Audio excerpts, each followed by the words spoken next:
Salve, salve, rapaziada! Começando mais um podcast no Bico da Águia, aqui pela Vim TV e também pelo canal do YouTube. É muito bom ter a sua companhia. Esse podcast que a cada semana traz convidados aqui super diferentes, inusitados, com histórias super interessantes. A gente tem acompanhado isso aí na trajetória do nosso podcast. E hoje a história não seria diferente, porque nós estamos trazendo uma pessoa que tem uma representatividade muito grande aqui em Montes Claros, não só como advogado, como escritor, mas principalmente porque é aquele cara que está próximo à moçada da arte, que faz a cultura acontecer. Nós estamos recebendo o meu querido amigo Mércio Mota Antunes. Tudo bem, Mércio? André, querido amigo, chique demais, bom demais. Abraço a todas e todos aí que nos assistem, né, que estão nos ouvindo aqui. Bom demais. Bom demais. Cara, a galera conhece o Mércio aí, bicho. O Mércio é muito presente, muito atuante, tá sempre com a moçada aí, que faz as coisas acontecerem, né, nos movimentos culturais e artísticos. E daqui a pouquinho ele tem uma novidade que vai falar para vocês, que é uma coisa super bacana que está acontecendo na vida dele. Mas antes da gente começar a falar dessa novidade, Mércio, eu queria que você contasse um pouquinho para a nossa audiência aí, exatamente um pouquinho sobre a sua história, né? De onde é que veio o Mércio? Você é montesclarense mesmo? Você veio de alguma cidade aí do entorno? Fala um pouquinho dessa história aí, velho. Então, pessoal, meu nome é Mércio, né? Mércio Mota Antunes, agora mais conhecido como Mércio. Muita gente me chama de Mercinho, de Mercinho. São vários apelidos, né? Faz parte. Mas sou nascido e criado em Montes Claros, mas eu falo que minha casa é o sertão inteiro, né? Estou falando muito, né, da importância, né, das nossas bacias hidrográficas, né? A água nos representa muito, né? Entendi. Não sei se porque eu sou do signo da água, né?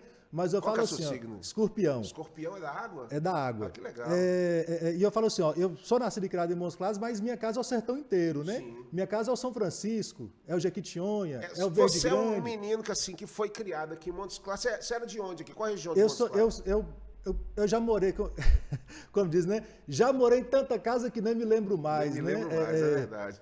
Já morei na Vila Guilhermina, Major Prados, Morada do Parque, Santo Expedito, São Judas. rodou a cidade Não, inteira. a cidade me conhece. Bom demais. E assim, era aquele menino que jogava bola, andava de bicicleta? Jogava bola, soltava pipa, né? Minha primeira recuperação na escola, na terceira série, soltava muita pipa, tomei a primeira recuperação na vida, como diz, por começar a gostar do céu, né? Bacana, né, cara? E era, de repente, uma época um pouco diferente, né, Mestre? Assim, a galera era mais livre nessa época, né? O que você tem de lembrança aí da sua infância? Era muita coisa diferente, muita coisa igual, né? Nesses dias eu estava andando ali no Rio Carrapato, né? Que é um rio famoso aqui em Montes Claros. Sim. Uma beleza ímpar, uma beleza singular em Montes Claros. Aí você vê toda aquela memória de infância, né? Porque Montes Claros tem muita água, muito manancial, né? É verdade. E aí a primeira coisa que você pensa na infância é, eu já nadei nesse rio e meu filho não está podendo nadar. E não está podendo nadar por quê? É verdade. O que aconteceu durante essa história? O que aconteceu e o que está acontecendo e como é que nós vamos lidar com isso? Porque eu soltava pipa, andava na rua, corria, ia para o campo ali, ia para um lugar, saía do Major Prados, ia para o JK andando, entendeu? Cara, rodava a cidade a pé e hoje, como que faz? As coisas mudaram, né, cara? Como você disse, tem coisas que mudaram para melhor, mas tem outras coisas que realmente saiu desse lado meio lúdico que a gente tinha, que a gente sempre fala um pouquinho com as pessoas aqui dessa época da infância. Montes que é um Claros, pouco ao mesmo nostálgica, tempo né? que é uma cidade, entre aspas, pequena, vamos colocar assim, ela também... Ela está uma cidade grande no sentido de que a gente tem todas as dificuldades de uma grande metrópole, verdade, por exemplo. A gente já está vivenciando essas coisas. E a gente precisa ter estrutura para aguentar isso aí. E a né? gente tem estrutura para aguentar, né? Porque Montes Claros é polo, né, cara? Assim, você tem a população da cidade, a população flutuante. Trocamento pesadíssimo, né, pesadíssimo, cara? Pesadíssimo. Mas me fala uma coisa aqui, antes da gente entrar nessas questões mais sérias, porque tem muita coisa bacana, e a entrevista com o Mércio é legal porque vai fluir por vários assuntos. Hoje, vocês desculpem, às vezes eu vou falando rápido demais assim. Não, mas aqui no Bico da Águia tá liberado, cara. Aqui você está Então, no pronto. Bico da Águia, então fique tranquilo. Vamos voar alto.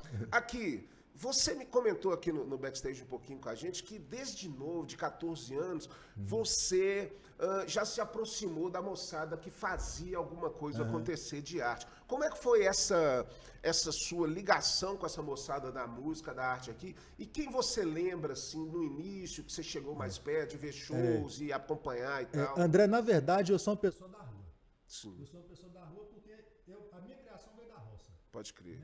A minha família materna é da roça. roça. A minha família paterna é de Espinosa. Sim. A minha materna é de São João da Vereda, né, da beira do Rio Pacuí. Maravilha. Então eu sou aquela criança que foi até ali os 12, 13 anos, era na roça. Final de semana na roça, feriado na roça, férias na roça, dia de semana também tinha que ir na roça quando tinha que ajudar, né, nas colheitas de abóbora. Então eu fui criado solto. Então quando eu passei a me entender por gente, já né, uma pessoa da cidade, ali com 4, 5 anos de idade, que é quando você descobre a rua e só quer ficar na rua, brincando de esconde-esconde, brincando de queimada, a partir dali eu me situei como uma pessoa da rua. Então hoje as pessoas me perguntam assim, qual a sua instituição? Eu digo, a minha instituição é a rua. Né? Eu sou advogado, sou professor, sou escritor, mas a qual instituição você pertence? Eu pertenço à rua. Eu me identifico como uma pessoa da rua. E aí, consequentemente, você vai conhecendo pessoas, você vai conhecendo o mundo, cada pessoa é um universo, né?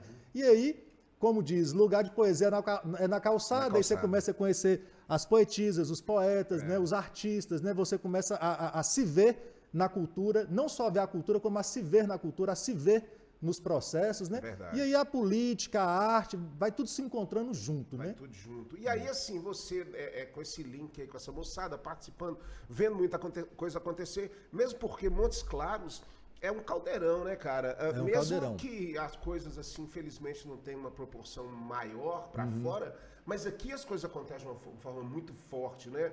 Musicalmente falando, Sim. e não só na música, em outros tipos de arte também. É porque quando a gente pensa assim, as cidades do norte de Minas, né? Quando você pensa, por exemplo, assim, os artistas de Porteirinha, né? Quando você pensa os artistas de Pirapora, né? De São Romão, quando você pensa, né? Os artistas de Diamantina, do Cerro, aqui, né? eles vão se encontrando, muita gente passa por aqui. Então a pessoa que sai lá de São Paulo para fazer um show na Bahia, ela passa por Montes Claros. É verdade. Então, Montes Claros, ela tem essa capacidade cosmopolita de aglutinar e de agregar as pessoas. Você tá falando aí Porteirinha, porque eu com muito orgulho sou de Porteirinha, e eu tava agora, é engraçado comentar, no show do Erasmo Carlos, né? Olha só. E eu tava lá na plateia e tal, e aí tava tocando o Kennedy, mandar um grande abraço, inclusive vou convidá-lo para vir aqui, que é de Porteirinha, cabeleireiro e cantor, e depois sobe Bel Viana, que é também de Porteirinha, que é seu grande amigo e tudo.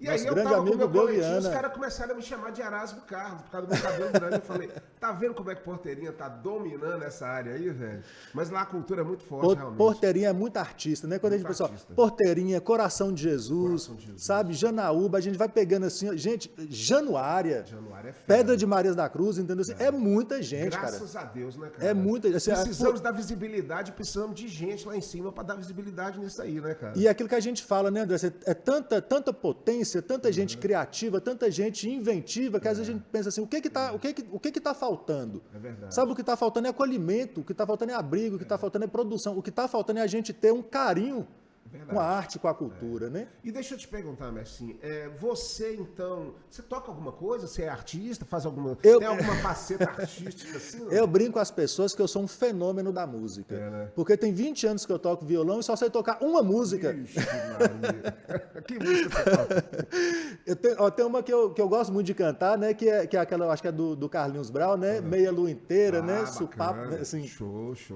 Mas enfim, não vou cantar aqui não, gente, para não assustar vocês, beleza? Depois que a gente tiver tal. Mas aí então você resolve fazer direito, né, cara? Termina o ensino médio e tudo. Você sempre gostou dessa área de direito, de estar se envolvendo? Olha só, eu venho de uma família, tanto da parte paterna, né, do meu pai Mércio, quanto da parte materna da minha mãe Maísa, eu venho de famílias de professores. Entendi. Né? Então, tradição assim, professor, a tradição, né? é docente mesmo, sabe? E aí o que acontece? Eu tinha muita vontade de fazer filosofia, fazer história, fazer psicologia, e de repente eu entrei no direito. Comecei a fazer direito e história, os dois juntos na Unimontes. Sim. O pessoal do direito fazia mais festa que o pessoal da história, acabou que eu vou ficar por aqui que está mais animado, né? E aí foi nessa toada, foi quando eu descobri que o direito é uma importante ferramenta de transformação social. Aí eu fiquei de vez. Quando eu tive a convicção que o direito, ele transforma, né, se bem usado, é um instrumento de justiça, aí eu falei, não, vou ficar no direito e vou seguir minha vida nessa missão. Que bacana, cara. E aí você se forma em direito e realmente segue carreira, tira a carteira da ordem? Sigo carreira, né? Aí sou advogado, né? Inscrito na OAB, né? 116.682, né? O número da... Vamos jogar no bicho aí, vamos jogar na Mega Sena. O número da profissão. Aí fui fazer mestrado, né, pela questão docente, fiz meu mestrado na UNB em Brasília, Estado, Direito e Constituição, né? E aí fui indo, trabalhei com a pesquisa, né? Do mestrado já virei professor. Pois é, uma coisa ligada à outra. Vai ligando, né? Porque... A estrada vai indo. É bacana. E você estava falando que no direito você está se especializando ou se especializou nessa parte do direito autoral. Como é que é isso, assim? Porque, inclusive, isso me interessa muito, essa questão do direito autoral, que é um problema, um assunto que envolve muita gente aí. Né? Então, assim que eu fiz, né, que eu me pós-graduei em Direito, Estado e Constituição, essa minha especialização ela é mais focada em estrutura do Estado, forma de organização do Estado. Né? Então, o meu conhecimento por excelência é a organização e a administração do Estado. As formas organizativas, os entes federativos, essa coisa toda. Só que, como eu sou da rua e conheço muita artista, né, muita gente da cultura, naturalmente eu era demandado, né? Eu sempre fui demandado isso, aquilo, isso, aquilo. Que meio que se especializar nisso. E aí me especializei nisso também, né? Que bacana, cara. Em direitos autorais, trabalhando para artistas. Os artistas mandam em mim, né? Mas isso é maravilha. São os meus patrões, as minhas patroas. Pois é, e você tem uma cliente aí que para nós é um grande orgulho, que é uma menina que tá assim... Inclusive vai vir a Montes Claros agora recentemente... E a gente que sempre aqui em Montes Claros falou, cara, precisa alguém estar estourado no Brasil para puxar a fila e tudo, que é a nossa querida Marina Sena. Mandar um grande abraço para você, Marina. Quero te convidar, inclusive, para participar aqui no Bico da Águia, quando você tiver oportunidade. E assim, ela é a sua cliente e agora ela precisa mais do que nunca disso, porque quando você está no mainstream, realmente você precisa de uma especialização. Né? A Marina Sena, né, é uma preciosidade, né? Simpatia pura, né? Que assim, que tá arrebentando no mundo, né? É uma artista já internacional, né? Como diz, já está fazendo bate-volta para a Europa. E não precisa nem falar a alegria imensa que é tê-la, né, como amiga, tê-la como cliente também, né? É muito importante estar profissionalizando esses processos, sabe, André? Porque, assim, as pessoas acham que cultura e arte é oba-oba, é não sei o quê. Não, cultura e arte é profissionalismo, né? Cultura e arte, a gente está falando de dinheiro, a gente está falando de renda, a gente está falando de empregos, né? É muita coisa envolvida, então não pode ter erros. E nós já tivemos muitos exemplos aí na música em si, né? De, por exemplo, autorias que são roubadas por outras pessoas, que são subvertidas... E a pessoa muitas vezes não tem condição nem de reverter. Tem um caso famoso, Zé Ramalho foi gravar seu DVD ao vivo, comemoração de décadas de carreira, né? A gravadora não estava autorizando que ele gravasse suas próprias músicas. Olha pra você ver. Então, assim, é muito absurdo o que acontece no Brasil. E a lei de direitos autorais brasileira é uma lei muito complicada, é uma lei que foi mal feita, que foi mal redigida, que deixa muitos vazios de interpretação e aí trava todo mundo. É quando surge, né, infelizmente, os profissionais ruins, que se apropriam indevidamente das obras dos artistas, das composições. Porque tá cheio de malandro, né, cara? Se você deixar, não só na internet, mas em geral, buscando uma oportunidade para aplicar algum golpe, fazer alguma coisa. Exato. Né? E o artista, às vezes, naquela condição ali, porque eu está passando por uma necessidade, ou porque está com sonho de alavancar a carreira, às vezes acaba cedendo direitos que era desnecessário ele ceder. Ou seja, ele foi abusado, ele foi literalmente, muitas vezes, extorquido, golpeado, né? É verdade.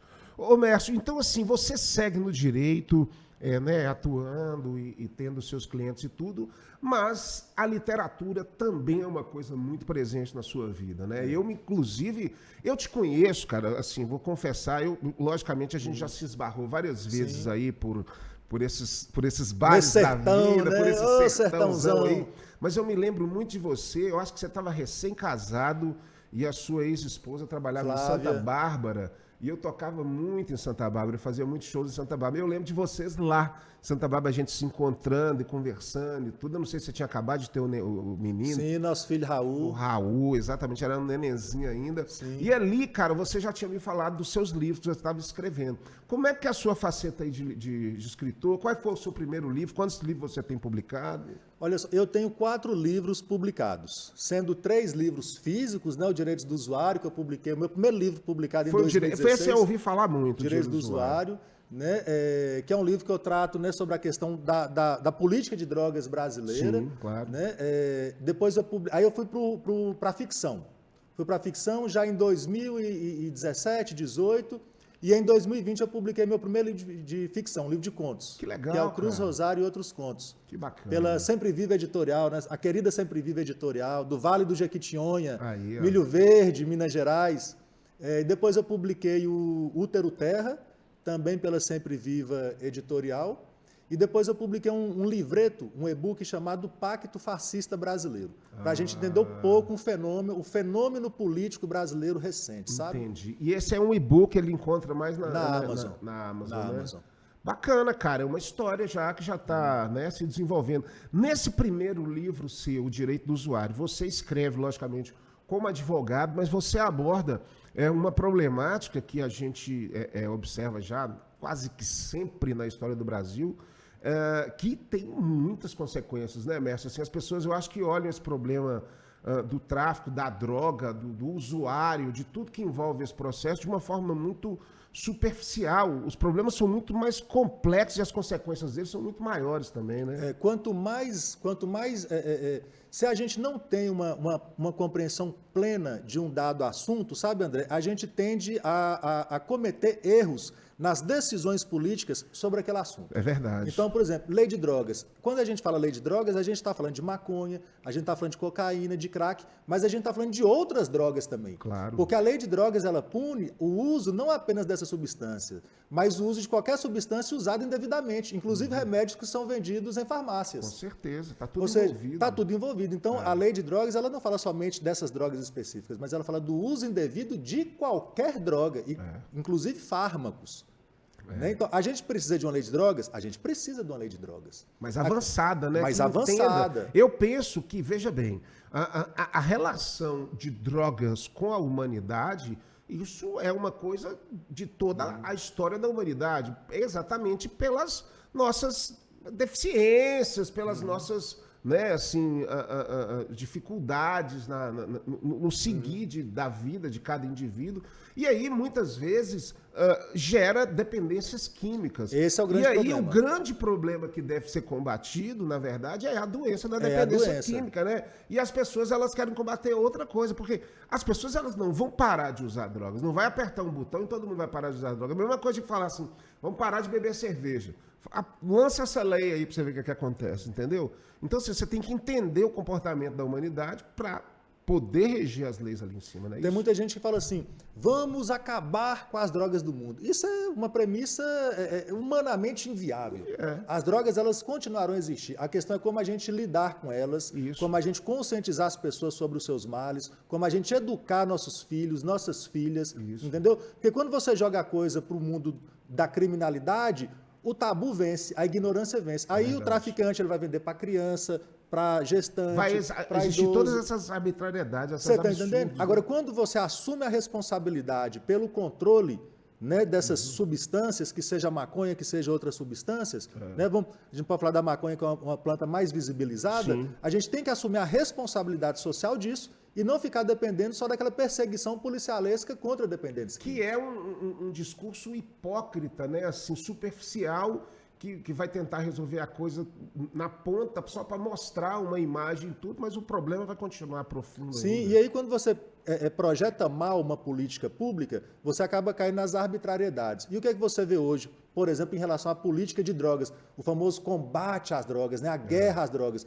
O que você vê é nada mais, nada menos que uma perseguição contra pessoas pretas e periféricas. E você vai na cadeia, tá lotada de gente ali por crimes que, de repente, poderiam ser direcionados em outros Olha só, sentidos, a né? lei de drogas, ela não prende, ela não dá pena de prisão para o usuário de drogas. Mas a realidade é que tem várias, assim, a quantidade de pessoas, o percentual de pessoas presas por portarem uma pequena quantidade de maconha, pessoas que não estavam sequer armadas, é muito grande. Ou seja, a lei não dá pena de prisão, mas a realidade é que as pessoas estão sendo presas. E reflete exatamente isso que você disse, dessa questão estrutural, né, do racismo institucional. Do racismo institucional, porque realmente a paleta de cor é negra. Sim. Quando você vê a coisa na Totalmente. coisa. Agora é interessante, só me dei um style aqui, o nosso podcast é atemporal, mas ontem aconteceu um fato interessante, que foi a posse do Alexandre de Moraes no TSE, com a presença de toda a cúpula do poder brasileiro. Então lá estavam todos os juízes mais importantes, os ex-presidentes, todos de tal e tal. Cara, a foto aberta, de plano aberto, você não consegue ver um negro, você só consegue ver pessoas brancas. Em todo aquele poder que é o poder do Brasil, a representatividade negra, lógico, pode ter um ou outro e tudo, mas ela é muito pequena. E aí, em contrapartida, essa palheta das penitenciárias, das cadeias, que é uma paleta negra de cor. Ou seja, Sim. como que a coisa é no Brasil ainda dividida dessa forma, existe né, uma cara? perversão muito cruel, entendeu? E muita gente pensa assim, a escravidão acabou. A gente não pode virar as páginas dessa história. A gente tem que passar limpo as páginas dessa história, porque a gente sofre os efeitos da escravidão ainda hoje no Brasil. É verdade, né? é verdade. E o sistema penitenciário está aí para mostrar que o sistema penitenciário é um resquício fortíssimo da escravidão. Bacana. Cara, olha só como é que no Bico da Águia é um programa bacana, porque traz aqui esse papo com esses assuntos realmente importantes, que eu tenho certeza que você acompanhando aí de casa, né, vai ter um pensamento, ou seja, um pouco mais reflexivo sobre todas essas questões, e tem muito mais que a gente ainda vai falar ainda no segundo e no terceiro bloco, mas nós estamos finalizando o nosso primeiro bloco, mas antes eu preciso lembrar vocês dos nossos patrocinadores, e eu falo do aplicativo Busca Aqui. O aplicativo Busca Aqui é o aplicativo onde você tem Montes Claros na palma da sua mão. Você quer um advogado? Vai lá no Busca Aqui, aperta, aparece o Mércio, pode estar lá no Busca Aqui também. Agora, você também quer outro tipo de serviço? É muito fácil você achar no Busca Aqui, entre na sua Play Store e baixa o aplicativo Busca Aqui. E o nosso outro patrocinador, Mércio, é a Personal Jingle, comunicação através da música. Personal Jingle, ela comunica com música e agora nas campanhas eleitorais está aí colocando jingle com os candidatos, mas não só em política, em todas as empresas, porque as empresas precisam comunicar e se você comunica com música é bem melhor, né, Mércio? Você que gosta de música, né? Música é tudo. Música é tudo. Nós vamos para o intervalo, daqui a pouco a gente volta no segundo bloco com mais Mércio Mota para vocês. Valeu.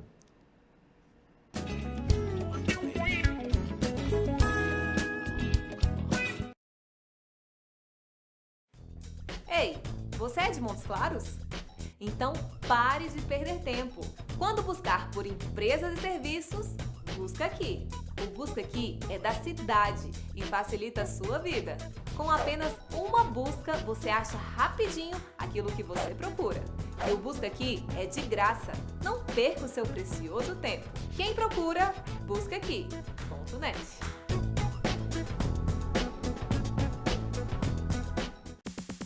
Tudo ao vivo, a mais moderna e completa estação de transmissão de eventos e produção multimídia do norte de Minas. Dispomos de equipamentos Ultra HD e profissionais qualificados para garantir o máximo em qualidade nas suas produções e transmissões em tempo real.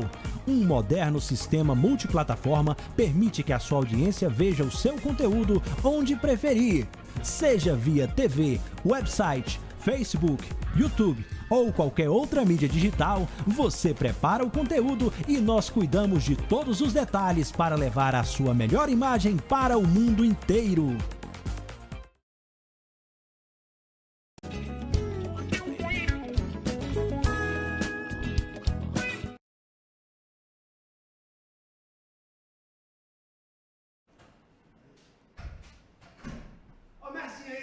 Estamos de volta no Bico da Águia, esse podcast que realmente está fazendo a diferença. Nós estamos aqui na Vim TV do meu querido amigo Danilo Campos, que eu estou precisando trazer você aqui, hein, Danilo, no podcast, hein? Você não vai me fugir desse podcast, não. Mas é muito legal. Cara, ô Mércio, o podcast é um negócio super bacana, porque aqui eu já trouxe, por exemplo, o Arlisson Almeida, o grande guitarrista, Haroldo Pereira, o Padre Ivan, Délio Pinheiro, Ucho, cara, que deu uma entrevista super bacana, PCzinho. E cada pessoa, bicho, tem uma história diferente, cada pessoa traz uma informação diferente. E a gente fica conhecendo a história das pessoas. De repente, eu não sabia que você, poxa, tinha esses livros que abordava isso, né? Então é muito bacana esse projeto aqui do podcast, sim, cara. Parabéns mesmo pela iniciativa, né? Assisto, né? Ouço o podcast e é incrível, porque tem algumas pessoas, né, André, que a gente vê, está sempre acompanhando e às vezes não conhecemos alguns aspectos super interessantes da vida da pessoa, que são aspectos, né, que dão um brilho, né, para a pessoa. É verdade. Aqui, para a gente encerrar aquele assunto do segundo bloco, então esse livro seu, ele foi, de certa forma, até didático, né, para mostrar todo esse processo e ajudou, de repente, muitas pessoas até no entendimento dessa questão, né, mestre? O Direitos do Usuário foi um livro, assim, eu tenho um compromisso muito grande com a filosofia da comunicação, sabe, André? Da gente conseguir se comunicar com as pessoas e passar a mensagem para as pessoas. Isso é uma forma de cuidado. Sim. Você saber passar a mensagem, você saber, né, instruir as pessoas, você poder mostrar para pessoas assim, novos campos de entendimento. Eu vejo isso como uma missão divina mesmo, sabe? Que todos nós temos que ter. E o Direitos do Usuário, o livro Direitos do Usuário, ele veio para isso. Para instruir as pessoas que às vezes sofrem abusos completamente desnecessários. Sabe? Então, ele tem essa pegada assim, de ser uma espécie de manual de fácil acesso para as pessoas. Então, ele tem uma conotação social. Abordar isso porque é um problema muito sério. E, assim, hoje, antes de vir te entrevistar, assistindo os programas matinais, né, os jornais matinais, 70% da notícia envolve isso, apreensões de grandes quantidades de drogas, prisões, atentados e tudo relacionados toda essa esfera, que poderia, de repente, ter outra representação, ser diferente, ter um olhar um pouco mais de consciência nisso aí, para tentar olhar a coisa na verdade e resolver os problemas. Olha, né? André, só para a gente encerrar esse aspecto, esse ponto da nossa discussão, nós temos que ter de forma muito objetivamente dada em nossa mente que traficante é uma coisa, usuário é outra coisa. Quando a gente fala de usuário, a gente fala de usos e abusos da substância e também de dependência química. E dependência química é uma doença. E doença é questão de saúde pública e não de polícia. É verdade. O que é problema de polícia é o tráfico. Então, quando a gente fala, por exemplo, muitas vezes sobre a legalização das drogas, a gente não está querendo que seja, todo mundo vai ter acesso, todo mundo vai ter direito. Legalizar a droga não é liberar o tráfico. Não é. Não tem nada a ver. Completamente então, é muito importante as pessoas terem aliás, isso em vai mente. até contra, né? Porque você pode diminuir o tráfico, a liberação. Exatamente. Né? Porque é uma coisa muito complexa. Eu acho que a gente precisa evoluir muito ainda nesse país, do jeito que está. Ainda precisamos evoluir muito nesse sentido, mas é muito importante essa publicação. Você falou que os outros livros seus, você fez ficção, né? Foi um de contos. São 2 livros de contos, o Cruz Rosário e outros contos, que é um livro que eu exploro muito o norte de Minas Gerais. E você fala sobre isso, eu sinto que você fala com uma paixão muito grande quando você fala do sertão, desse grande sertão do norte de Minas, ou seja, você viajou, você vivenciou, você viu as coisas ali, os rios, as nascentes e tudo, e de repente esses livros vêm exatamente desse conhecimento seu, Sim, né? totalmente. Por exemplo, o Cruz Rosário e outros contos, eu traço ali, eu desenho ali, né? Eu faço narrativas sobre vários lugares que eu já estive no norte de Minas, né? De Itacambira, passando por Itacarambi, né? Passando por Pedras de Maria da Cruz, Januária, aí você vai para a beira do Urucuia, aí você volta lá para o Alto Jequitinhonha, volta para o Médio Jequitinhonha, chega na nascente do Jequitinhonha, sobe de volta, você está entendendo? Chega no Gorutuba. Então, quando a gente fala em rio, a gente fala em água, porque a água é uma coisa muito importante para nós do norte de Minas. E às vezes estão escassa aqui, né? E às vezes escassa. Essa é uma outra coisa que a gente tem que problematizar muito, porque nós temos água. Sim. A questão é que o acesso a essa água é monopólio de alguns, enquanto outros tantos passam Esse é o grande problema. Esse é o grande problema. Temos grandes problemas nesse grande sertão, mas que é um sertão maravilhoso, né? De todas os aspectos e formas. Então, da cultura, o Cruz Rosário, eu tento trabalhar muito o norte de Minas. E todos os contos, eles passam em torno de um lugar imaginário que eu chamei de São João da Cruz. Por que eu chamei de São João da Cruz? Porque que nós temos vários São Joões, né? Nós temos São João da Vereda, que é o lugar da minha família materna, não distrito aqui de Montes Claros. Nós temos São João das Missões, nós temos São João do Pacuí. E aí nós vamos tendo vários São Joões, né? Então, é muito importante isso. E São João é uma figura muito importante para a gente. Mas né? no norte de Minas aqui, né? É feriado. Todas essas cidades é feriado, São João. Mas aqui, aí a gente entra nesse último livro seu, que começa esse seu link com a política. Você me disse que sempre teve uma militância política estudantil, com DCE. Como é que começou esse envolvimento seu com a política? Então, olha só para a gente chegar lá. Aí, depois do Cruz Rosário, quando eu lancei o Útero Terra, que é um livro que já tem uma pegada mais nacional. Tá, entendi. Aí eu já tenho narrativa sobre minhas viagens Brasil afora. A Amazônia, por exemplo, que eu já conheço, Pará. Que bacana. Né? Volta para Curitiba. Eu sou paraense, cara. Você é paraense? Nasci em Não, Belém do Pará Pará. é maravilhoso. Maravilhoso. Com todas as suas contradições, claro, não é o problema da violência, mas o problema. Mas também tem as belezas, né? A força assim, da criatividade, do carimbó, né? Então, assim, demais. o Pará, Dona Onete, né? Ver o peso. Então, assim, é uma coisa. Ele conhece. Então, assim, o Útero Terra já é um livro mais brasileiro no sentido da territorialidade continental e cultural do povo brasileiro como um todo. Uma miscelânea de várias partes do país, cara. né? Até chegar no meu último livro, que é o Pacto Fascista Brasileiro. Isso. Que é um livro que tem uma conotação mais político, filosófica, em que eu já abordo com um arsenal teórico muito maior a política e a formação atual da política brasileira, né? Dessa configuração atual. Dessa configuração atual. Conservadora, né? Exatamente. Tá. E essa questão sua, realmente, essa ligação com a política. Você me falou, né, que seu pai teve a experiência política em Coração de Jesus, você acompanhou bastante. Ele não foi eleito na época? Como é que não, foi eleito? Ele não foi eleito. Eu venho de uma família de políticos, de pessoas políticas, né? O meu pai foi candidato em Coração de Jesus, tem uma história muito bonita em Coração de Jesus, um lugar que nós fizemos muitas amizades em Coração de Jesus e na região. Bacana. Né? Aí eu tenho a família do meu avô também, tem várias pessoas que estão na política, né? Então, assim, política para mim é uma coisa de berço, desde que eu nasci. Entendi. Né? Não só por essa quantidade de familiares que já estão na política, mas também da forma como eu encaro o mundo, da forma como eu enfrento o mundo e da forma como a minha sensibilidade, né, sente os problemas do mundo, principalmente de onde a gente vive, né, dos nossos arredores, vamos colocar assim, né?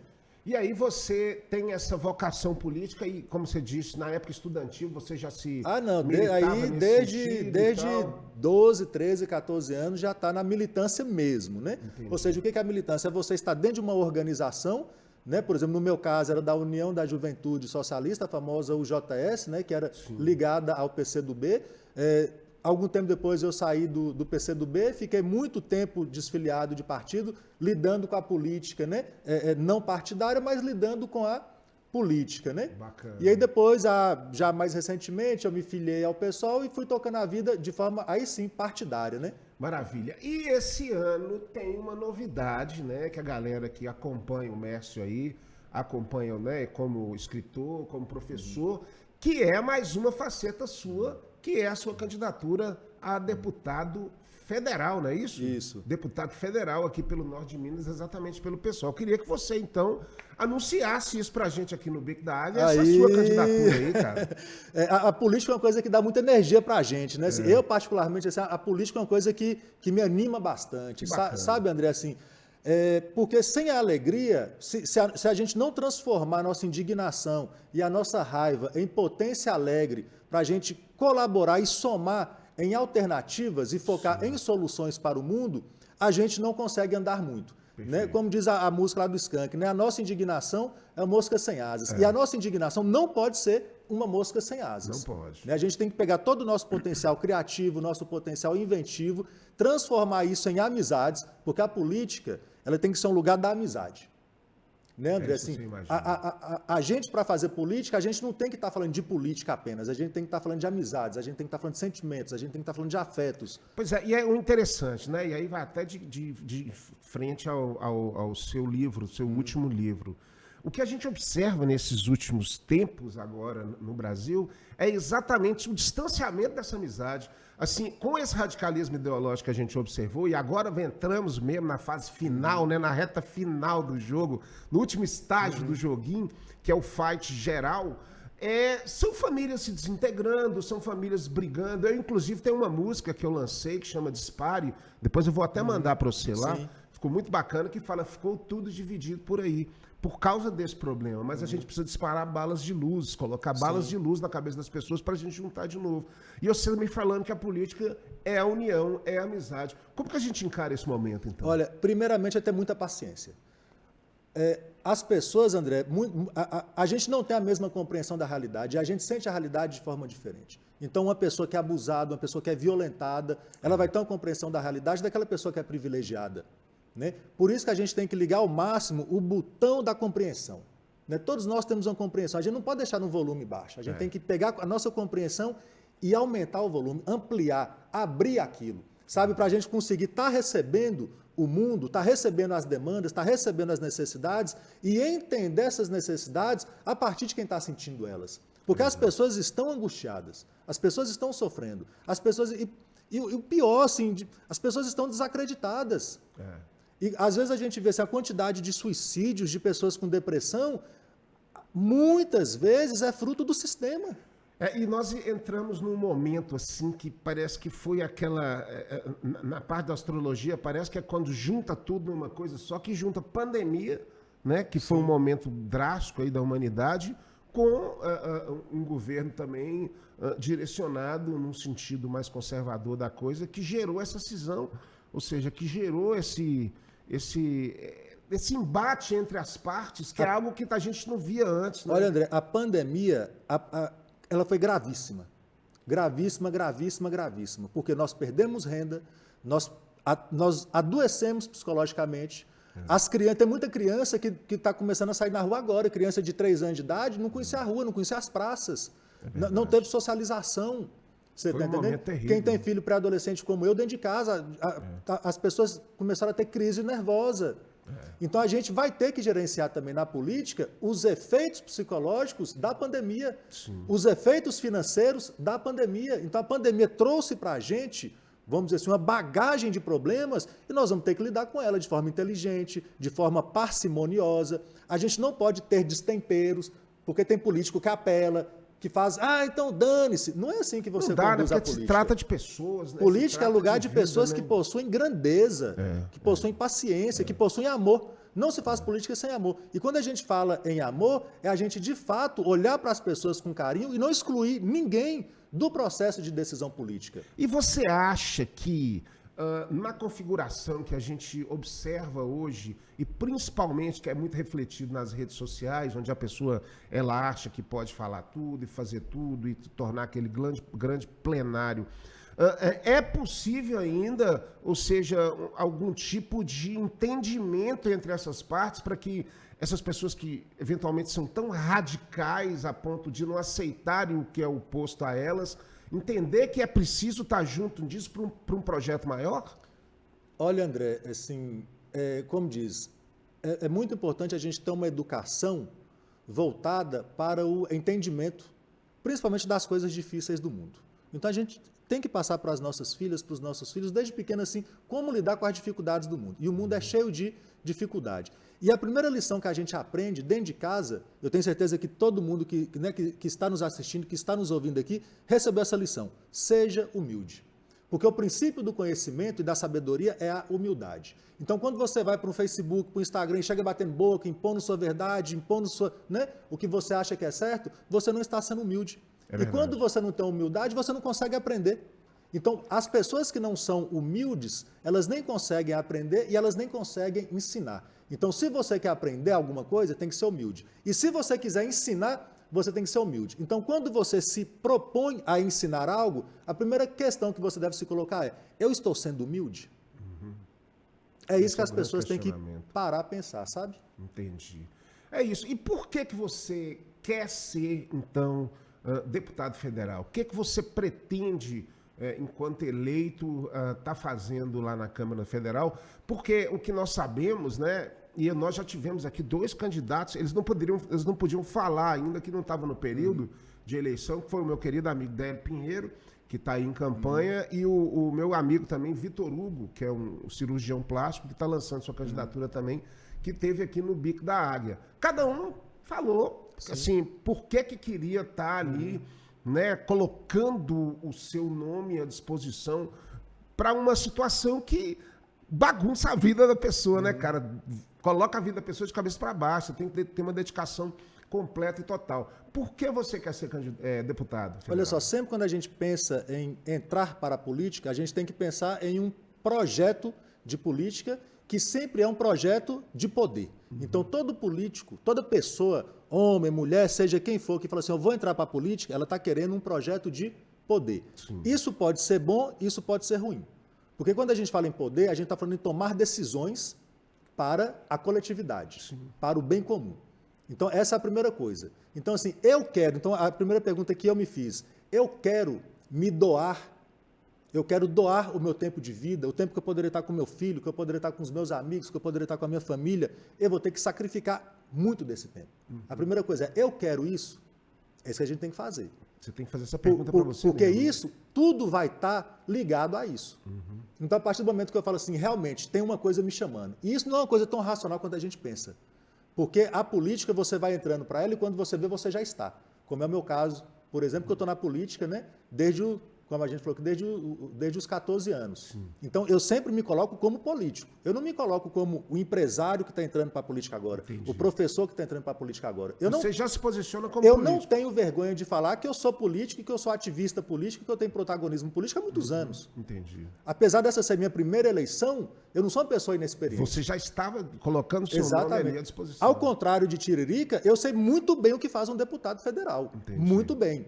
Né? Eu sou professor de Direito Constitucional, por 10 anos eu sei como se organiza o Estado. Perfeito. Das formas federativas do Estado, de orçamento público, do fluxo do dinheiro, tudo isso eu sei. E não é de hoje. Então, assim, a pergunta é que você me fez, por que eu entrei? Sim. Porque eu conheço a política e porque eu sei como ajudar, principalmente no norte de Minas. Bacana demais, Mércio. E é muito importante, eu acho, pessoas jovens como vocês e como os outros que eu citei também, que realmente estão com essa disposição, né, de entrar e colocar seu nome para representar a nossa região, que eu acho que é uma região muito carente de representação, principalmente na Câmara Federal, né? É uma região que engloba aí muitos municípios, é uma população gigantesca, mas que falta uma representatividade daquela pessoa que é daqui, que mora daqui, que vê o problema acontecendo ali do lado. E muitas vezes, nessa época de eleição, chegam os outros deputados de fora e acabam levando todos os votos por aquele velho problema de conchavo com o chefe político e já leva os votos nessa história toda. Então, isso é uma coisa que a gente precisa quebrar, né? Sim, com certeza. É muito importante a gente pensar também que nós somos... eu sou um candidato a deputado federal levando uma bandeira regional para a defesa do norte de Minas, mas nós temos que pensar a nível de Brasil e a nível de mundo. Sim. Então a gente vive uma crise climática e nós precisamos de pessoas que saibam lidar com essa crise climática. Isso, né? A gente vive uma crise hídrica no Brasil inteiro, né? Rios do Pará secando. Como assim? Do Pará, né? Do Pará secando, o povo do Pará passando sede. Então a gente tem que lidar com problemas regionais, que são as minhas principais bandeiras, mas a gente tem que também saber enfrentar os problemas do Estado, do Brasil e lidar com problemas internacionais. Eu vou querer que você fale um pouquinho mais sobre essas bandeiras e sobre exatamente o que você pretende apresentar, caso eleito como deputado federal, no nosso terceiro bloco. E vou te apertar também em algumas coisas agora no terceiro bloco. Mas fica tranquilo, não vou apertar muito, não. Mas a gente está preparado. Mas nós estamos chegando no final do nosso segundo bloco. Eu preciso falar com vocês dos nossos patrocinadores, que é o aplicativo Busca Aqui. O aplicativo Busca Aqui, que coloca Montes Claros na palma da sua mão e possibilita você uma série de serviços, de produtos com facilidade. Você fala diretamente na empresa que você tem interesse aí em estar pesquisando, e é muito seguro, muito firme, e vale a pena demais você baixar o aplicativo Busca Aqui. E claro, a Personal Jingle, comunicação através da música. A Luísa, que é a CEO da Personal Jingle, diz que quando o candidato ele faz jingle com a Personal Jingle, a eleição dele já está garantida, porque o jingle já leva ele para ser eleito, né? Esse é o marketing da Personal Jingle. Mas com certeza o jingle é uma parte muito importante de toda a campanha política, e a Personal está aberta aí a estar atendendo todos os candidatos, mas não somente na política, a todas as empresas, né, que querem comunicar a sua marca através da música. A Personal Jingle é uma empresa especializada e está pronta para te atender. Nós vamos para mais o nosso intervalo, é o nosso último intervalo, e daqui a pouco no terceiro bloco nós vamos falar mais com o Mércio, mais sobre a sua candidatura a deputado federal. Voltamos daqui a pouquinho.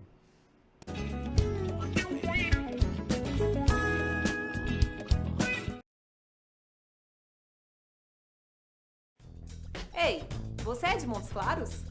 Então, pare de perder tempo. Quando buscar por empresas e serviços, busca aqui. O Busca Aqui é da cidade e facilita a sua vida. Com apenas uma busca, você acha rapidinho aquilo que você procura. E o Busca Aqui é de graça. Não perca o seu precioso tempo. Quem procura, busca aqui.net.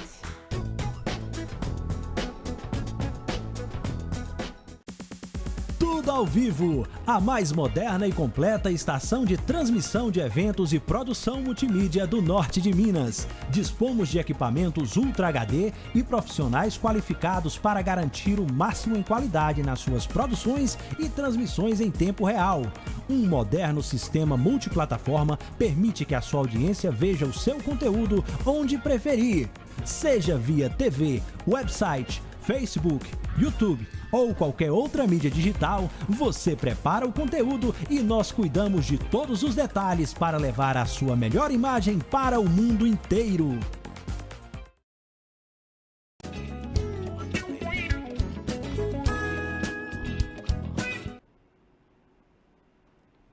Estamos de volta com No Bico da Águia para você, hoje recebendo o escritor, advogado, professor e agora candidato a deputado federal, Mércio Mota Antunes. Mércio, nós estamos agora entrando nas festas de agosto, cara, em Montes Claros. É um período maravilhoso. O que você acha dessas festas, dessa manifestação cultural artística, né, que Montes Claros, ela a cada agosto se apresenta aí com os marujos, catupiês e essa festa toda? Você participa, você é atuante nesse processo?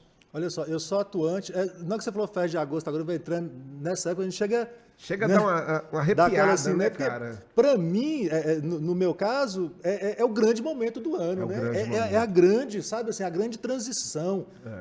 Com todo respeito, né? Mas para mim é o Réveillon, o ano para mim. É verdade. Tá virando agora, sabe? Uma coisa curiosíssima, né? Eu não faço parte dos catopês, né? Eu não participo dos cortejos, dos desfiles. Eu sou um observador atento, respeitoso e que tento, da minha maneira, sentir, né, o que emana, vamos dizer assim, da religiosidade, da espiritualidade envolvida ali. E é muito interessante isso, porque quando a gente pensa assim na marujada, nos marujos, né, quando a gente pensa nos caboclos, né, quando a gente pensa nos catopês, do povo preto, né, toda a simbologia da retirada da imagem de Nossa Senhora que foi encontrada, né, que quem conseguiu retirar foram os catopês, não foram os marujos, né?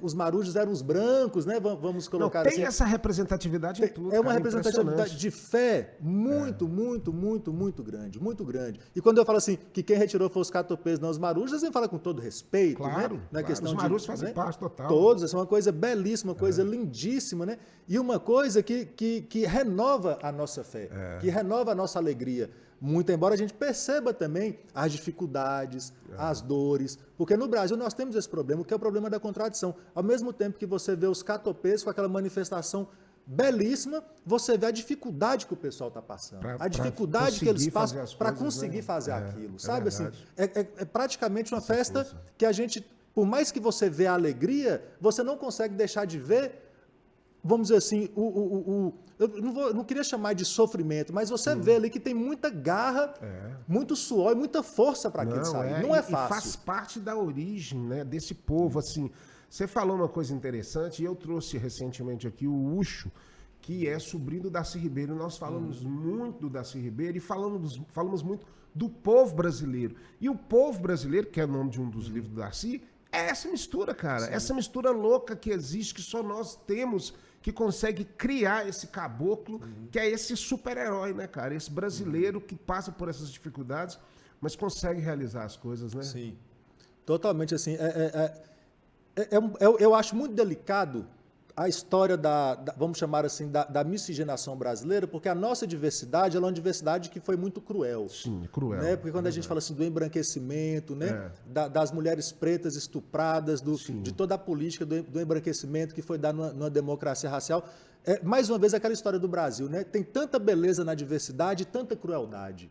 Ao mesmo tempo. Ao mesmo tempo, sabe assim, é aquela poética, vamos dizer assim, que traz tudo de brilho, tudo de simpatia, que gera tanta inventividade, que gera tanta criatividade, mas ao mesmo tempo, na hora que você olha a base constitutiva dela, você vê tanto sangue, tanta crueldade assim, que se você não tomar cuidado, você acaba perdendo a capacidade de enxergar a beleza. Mas a gente não pode cair nesse desânimo, né? A gente tem que estar tentando, a gente tem que estar sempre enfrentando o lado ruim das coisas, a gente tem que ser combativo mesmo no lado ruim e nessas reminiscências históricas, mas também louvando o que nós temos de bonito, sabe? Enaltecendo, valorizando, né? Visibilizando o que a gente tem de bonito, sabe? Que o Brasil é muito forte culturalmente e essa cultura, ela precisa prevalecer.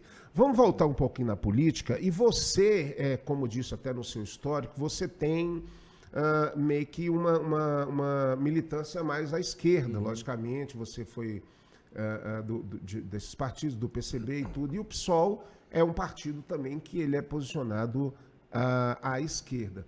A maior crítica que os opositores à esquerda, no caso a direita, ou os defensores do presidente, fazem, principalmente do governo do PT, foram os diversos escândalos de corrupção que existiram no governo do PT, não só relacionados à questão de mensalão, de petrolão, e as pessoas todas que foram presas nesse sentido. Como você enxerga essa situação? Ou foi uma narrativa da época, a corrupção ela sempre esteve presente na política? Como é que você enxerga uma possibilidade de combater essa corrupção na política para que a gente não tenha exemplos como esses? Olha só, André, eu tenho certeza que toda pessoa é contra a corrupção. São coisas indefensáveis. Não adianta a pessoa dizer assim, eu vou defender tal pessoa que pratica corrupção. É indefensável. A corrupção é indefensável. Agora, a percepção que a gente tem que ter sobre o fenômeno da corrupção é a gente lembrar que corrupção não é só dinheiro, não é só desvio de dinheiro público. Para que corrupção maior que é feita contra os povos indígenas, contra os povos da floresta, que são saqueados, que são assassinados, um verdadeiro genocídio que até hoje não acabou. Para que corrupção maior do que a escravidão? Né? E as pessoas não enxergam como corrupção. Sabe? O racismo é uma forma de corrupção moral, de corrupção da integridade humana, e as pessoas não veem o racismo como uma forma de corrupção. Então a gente tem que ampliar o sentido da corrupção para a gente de fato conseguir combatê-la, para a gente de fato conseguir contê-la. Agora, voltando ao caso, né, dos governos do PT, houve corrupção? Certamente houve, tem muita coisa que está provada, que está julgada, você não questiona isso. Lógico. E para isso existe a justiça. E para isso existe a justiça, para isso existem as polícias. Né? Agora, o que a gente tem que estar sempre lembrando é corrupção no Brasil sempre existiu. O que não justifica a corrupção presente.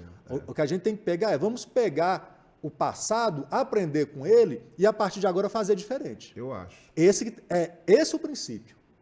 Sabe? Não ficar remoendo aquilo, que o PT roubou, o PT roubou. Primeiro que é uma narrativa muito falha, extremamente superficial, injusta e pouco instrutiva. Não nos ajuda em nada esse tipo de narrativa. É verdade. Em nada. Né? Que houve pessoas condenadas? Houve. O presidente Lula foi absolvido. E eu posso falar com muita tranquilidade disso, porque eu fui professor de Direito Penal por muito tempo, e eu li e reli os 3 principais processos contra Lula e desafio qualquer advogado a me mostrar ali onde está a prova concreta que ensejaria uma condenação. Não existe. Por isso que caiu, né? Por isso que caiu, não existe, simplesmente não existe. E as coisas que acontecem no Brasil, assim, elas envolvem narrativas muito maiores, né, cara? De interesses muito maiores, assim... que às vezes reflete exatamente nessa briga que entre as pessoas que acontece hoje em dia. Porque hoje em dia, qualquer bar, qualquer boteco que você tiver, você vai ver uma discussão entre os lados que estão brigando. Não, mas não vou, o seu é isso, mas o seu roubou. Então fica nesse nível. Sabe aquela discussão, sai dessa, entendeu? A famosa discussão que sai do nada e vai para lugar nenhum? Exatamente. E leva só a desgosto e a ódio. A questão é assim, eu acho que antes da gente entrar numa discussão, a gente tem que falar assim, vem que essa discussão vai nos levar para onde? O que a gente vai conseguir construir com ela? E para construir a gente precisa de unir. Eu acho que não adianta você tentar seguir em frente, evoluir, se você tem um povo desunido, se você tem um povo separado, entendeu? Sim. Olha, você falou, por exemplo, da pandemia, né? E na pandemia aconteceu um outro absurdo também, talvez o maior absurdo de todos, que foi a queda do Cruzeiro para a segunda divisão, entendeu? Isso não podia ter acontecido, só aconteceu por causa da pandemia. Eu sei porque você é atleticano, né? Eu sou atleticano, Pois é. por causa da pandemia, né? E agora o Cruzeiro está voltando porque exatamente acabou a pandemia. Mas, só para a gente quebrar um pouquinho o clima disso, o cruzeirense e o atleticano, eles têm que estar assim como eu e você, juntos aqui, rivais no futebol, mas, poxa, construindo uma coisa bacana, um diálogo. O fato de você ser atleticano, você não sabe nada de inimigo meu. E é isso que eu acho que a gente precisava na política, cara. E cada vez mais a gente está indo no sentido contrário disso, né? Olha, eu tenho uma convicção muito grande de que a coisa mais importante da vida é a amizade. Isso é muito presente para mim. A coisa mais importante da vida não é a família amiga. Sim. A família, para ser importante, ela tem que ser uma família amiga. Sabe? A família ideal é a família feliz. É verdade. Então, assim, a família ideal não é a família lá, né? Às vezes a gente faz aqueles desenhos, né, do que é a família. A família ideal é a família feliz. É a família onde reina a amizade. Com certeza. E isso que a gente tem que resgatar. Eu tenho muitos amigos que são bolsonaristas. Eu também. A gente brigou, ficou sem conversar, mas a gente resgatou a amizade. Que bom. Né? Tem que resgatar a amizade. A gente não pode perder, a gente não pode abrir mão do princípio da amizade, sabe? Agora, infelizmente, hoje, né, que agora que a campanha está mais agora acontecendo efetivamente, infelizmente a gente ainda vai ter muito problema nesse sentido, né? Assim, porque aí está realmente na reta final, na porta do gol.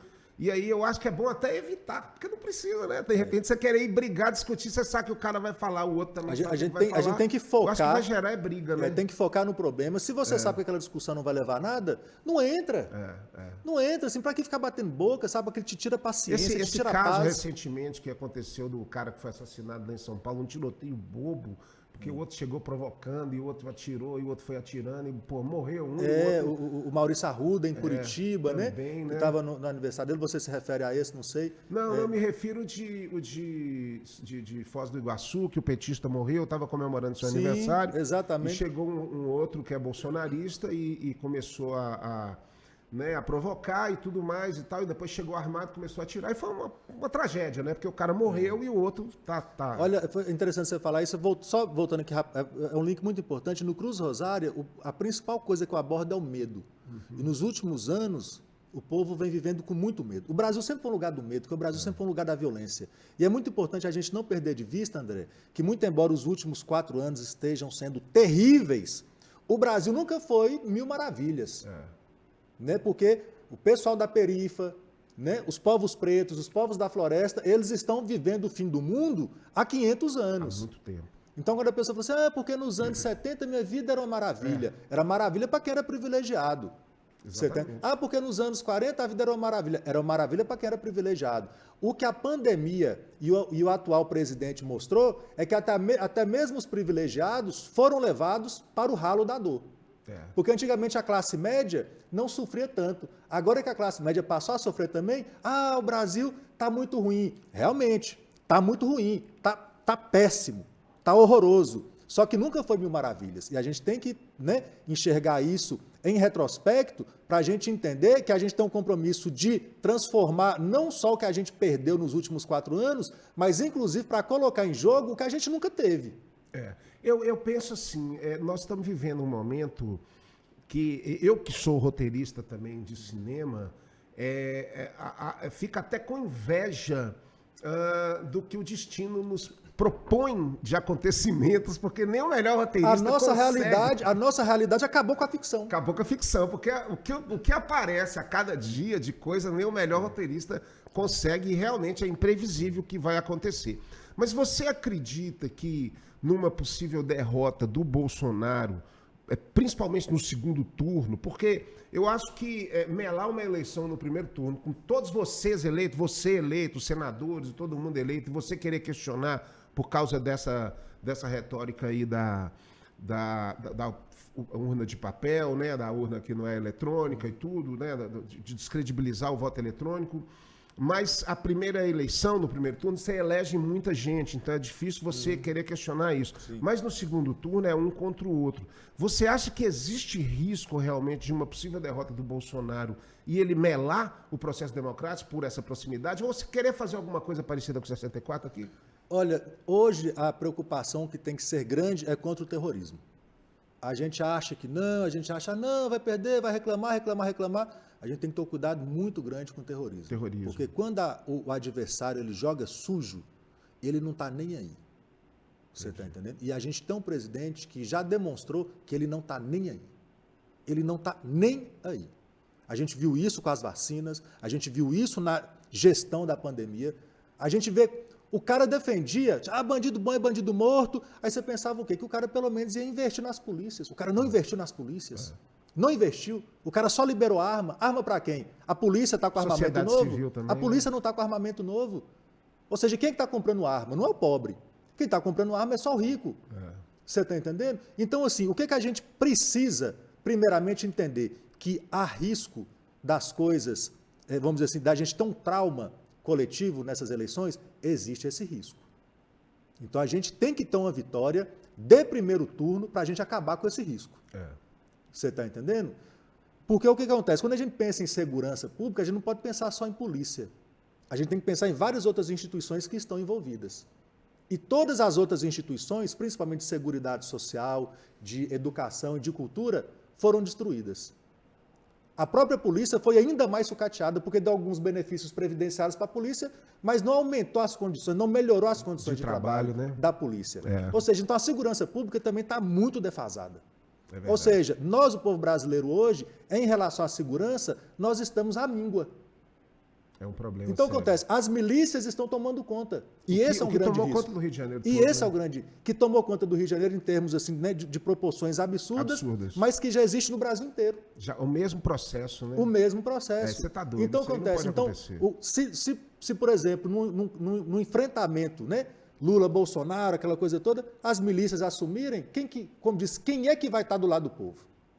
Porque as polícias, tensa, né, polícias brasileiras não dão conta de enfrentar o armamento das milícias.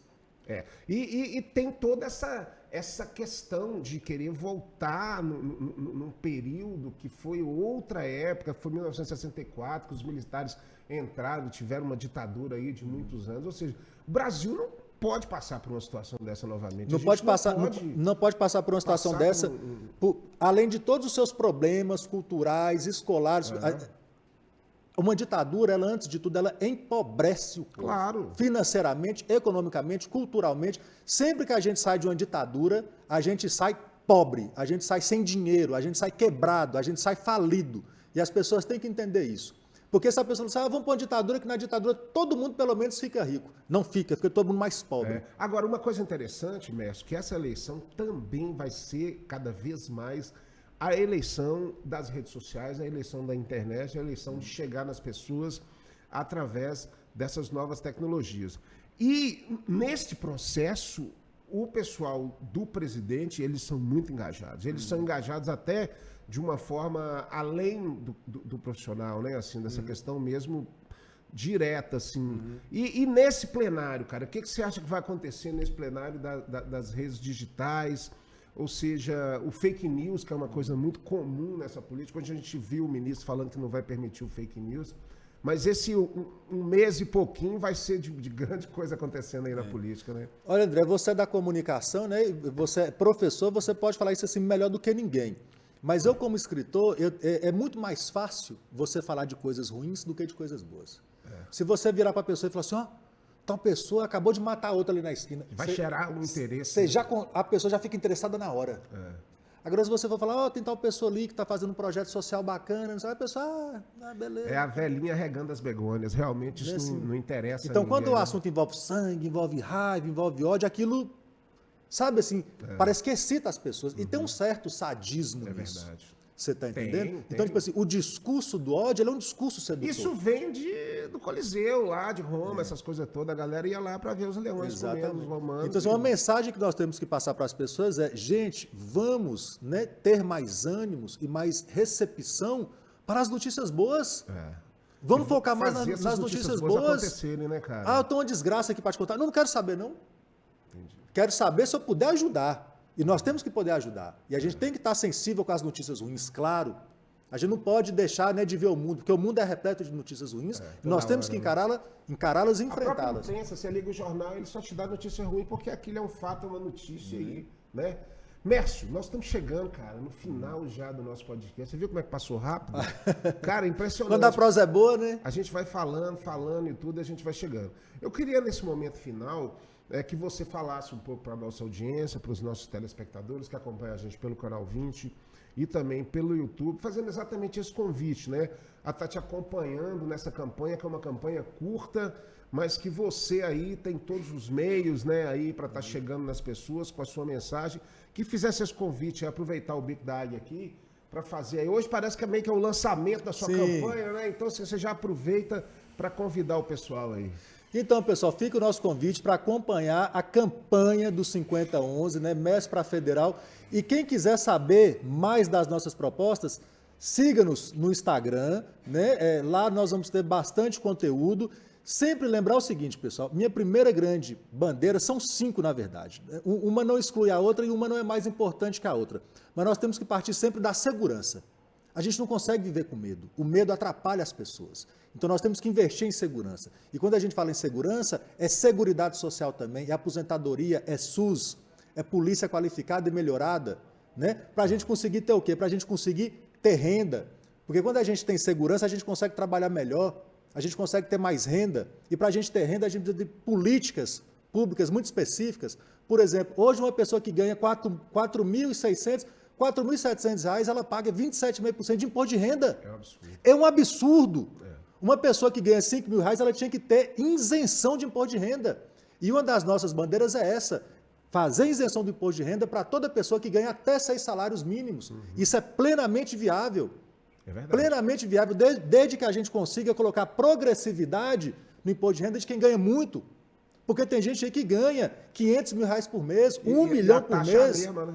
Você está entendendo? É taxar essas grandes fortunas de quem tem renda, André. A pessoa tem uma renda líquida de R$ 2 milhões por mês. Isso a gente está falando de multimilionário pequeno. Porque tem multimilionário aí que fatura são 500 milhões. Você está entendendo? É muita desigualdade. É muita desigualdade. Então, a pessoa que ganha ali R$ 5.000 tem uma faixa de 27,5%, né? A gente vai ter que rever isso. É nossa pauta rever isso. Agora, para a gente conseguir trabalhar e ter renda, a gente precisa de educação. A gente precisa de cursos tecnólogos universais, ou seja, um serviço universal, aquele serviço que é dado e oferecido para toda e qualquer pessoa. Importante. Basta chegar e matricular. É uma das nossas propostas também, cursos tecnólogos em forma de sistema universal, ou seja, para toda e qualquer pessoa, para a pessoa conseguir desenvolver trabalho que combine com a sua personalidade. Com certeza. Você está entendendo? Agora, para a pessoa ter trabalho, para a pessoa ter educação, ela vai precisar de quê? Ela vai precisar de cultura. Também porque a cultura ela anima as festas populares, as festas religiosas, a cultura dá brilho, na cultura está o esporte, né? Evolui. Né? Na cultura está o esporte, está o turismo. Agora, para tudo isso, a gente precisa de mobilidade, porque sem transporte a gente não consegue fazer nada.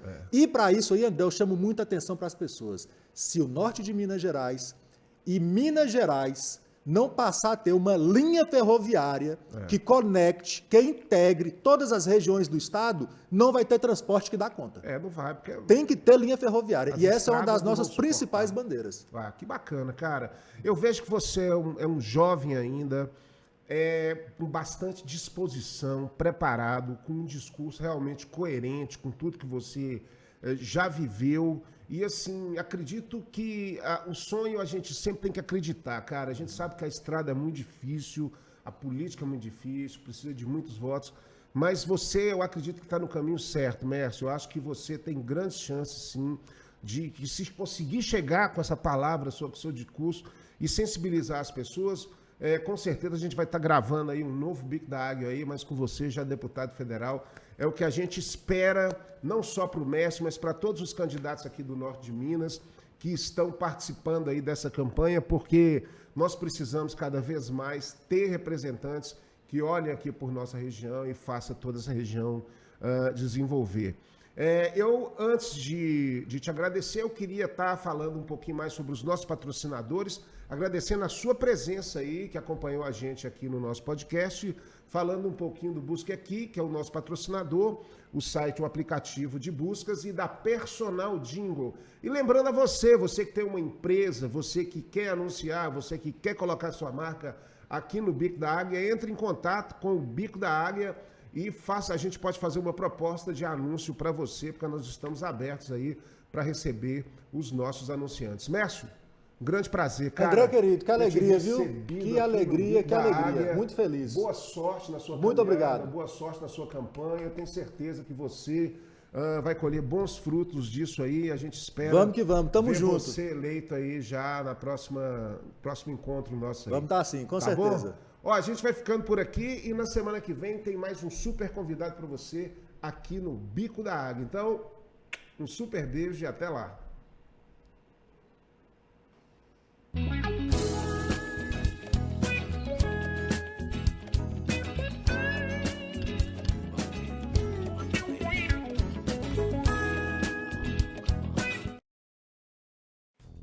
Ei, você é de Montes Claros? Então pare de perder tempo.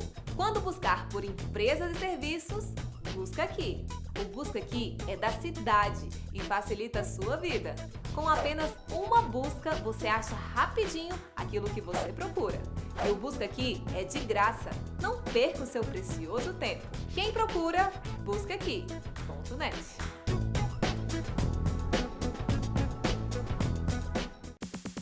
Tudo ao vivo, a mais moderna e completa estação de transmissão de eventos e produção multimídia do norte de Minas. Dispomos de equipamentos Ultra HD e profissionais qualificados para garantir o máximo em qualidade nas suas produções e transmissões em tempo real. Um moderno sistema multiplataforma permite que a sua audiência veja o seu conteúdo onde preferir, seja via TV, website, Facebook, YouTube ou qualquer outra mídia digital. Você prepara o conteúdo e nós cuidamos de todos os detalhes para levar a sua melhor imagem para o mundo inteiro.